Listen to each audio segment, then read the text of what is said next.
Participer à un tournoi ou une LAN, c'est pas juste enchaîner les matchs, c'est un vrai test de résistance mentale. Du coup, dans cette vidéo, je vais te donner quelques conseils pour que tu puisses arriver au tournoi prêt à viser la première place et à performer au maximum de tes capacités. Donc pour commencer, avant le tournoi, prends un moment pour évaluer ton état mental. Est-ce que tu es stressé, fatigué ou tout au contraire, excité, impatient d'y être? Cette prise de conscience, elle te permet vraiment de mieux gérer ton énergie mentale pendant toute la durée du tournoi ou de la LAN. Mais pour que tu puisses réellement maintenir une concentration mentale, un contrôle aussi sur ton bien-être par rapport à tout ça, tout le long de la LAN, tout le long du tournoi, fixe-toi des objectifs clairs et précis. Pas uniquement je ferai top 1, mais ça peut être je veux réussir à maintenir ma concentration tout le long d'un match, malgré les bruits ambiants, malgré les cris qu'il peut y avoir sur les tables d'à côté, etc., etc. Ou aussi te dire, je vais pouvoir gérer mon émotion, quelle que soit la pression. Même quand j'arrive en demi-finale, par exemple. Si j'affronte une des équipes que je sais en théorie plus forte que moi, et te dire, non, pour cette game, je vais rester concentré, je saurai gérer mon émotion, même ce stress-là, et j'y arriverai. Pourquoi je dis que c'est important d'avoir ces objectifs en amont? Tout simplement parce que toute la durée en fait, du tournoi, ça va te donner une ligne directrice. Vous avez perdu contre des adversaires où d'habitude en scrim vous les dégommez et tu n'arrives pas à comprendre pourquoi. Pose-toi la question, quel était ton niveau de concentration? Quel était ton niveau de gestion des émotions? Reprends ces objectifs que tu auras déjà fixés en amont, vérifie si tu les as atteints, si tu les as respectés, et rien que ça en fait, ça va te permettre de récupérer en lucidité pour affronter la game d'après. Le stress est inévitable pendant un tournoi ou une LAN, mais avec des techniques de relaxation, de respiration, de méditation, tu peux la gérer. Que ce soit de la respiration musculaire, de la respiration cardiaque, ou même de la méditation, ou tout simplement un rituel où tu te mets dans ta bulle avec de la musique, trouve un moyen qui t'aide à redescendre en pression.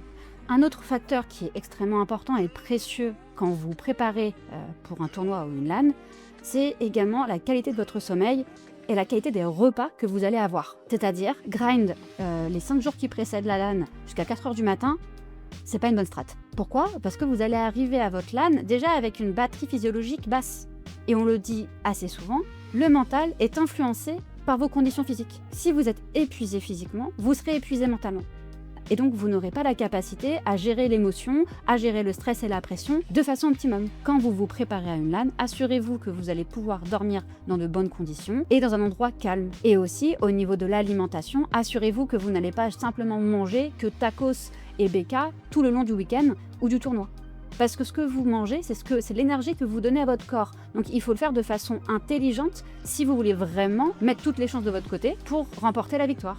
Mais pendant votre tournoi, pendant votre LAN, que c'est pas encore la pause de repas du midi du soir, mais vous avez quand même faim, quand vous venez d'enchaîner 7 matchs d'affilée, vous sortez une pomme-pote. C'est toujours mieux qu'aller chercher un hot dog qu'on vend, qui est vendu à la buvette ou un burger rapide commandé sur Uber Eats. Parce que je pense qu'on les connaît, les histoires de tous les joueurs ou les joueuses qui se retrouvent dans des tournois de T1 et qui ont bouffé un tacos ou que sais-je la veille et qui se retrouvent avec des problèmes de santé qui impactent considérablement leur gameplay. Pareil, hydratez-vous correctement.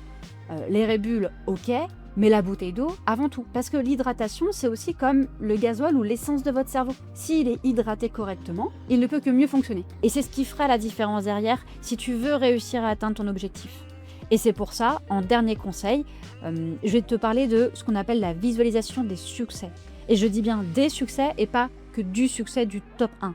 Évidemment que c'est important de visualiser, de te dire que tu vas atteindre le top 1. Pour y arriver, pour conditionner justement ton cerveau à cette réussite-là, visualise différents succès, mais vraiment l'ensemble des petits pas qui te permettront d'arriver sur scène, d'arriver devant le trophée. Ça va être par exemple, visualise-toi dans le tournoi, en train de prendre des décisions claires et en confiance avec ton équipe. Imagine-toi rester calme et lucide, quelle que soit la situation, attention, dans des moments cruciaux, tel un clutch ou un ashore. C'est une vraie préparation mentale qui, en amont, te permet de mieux gérer les situations de stress réel. En tout cas, si le sujet t'intéresse, que tu veux aller plus loin, notamment peut-être parce que tu as un tournoi très prochainement, contacte-moi.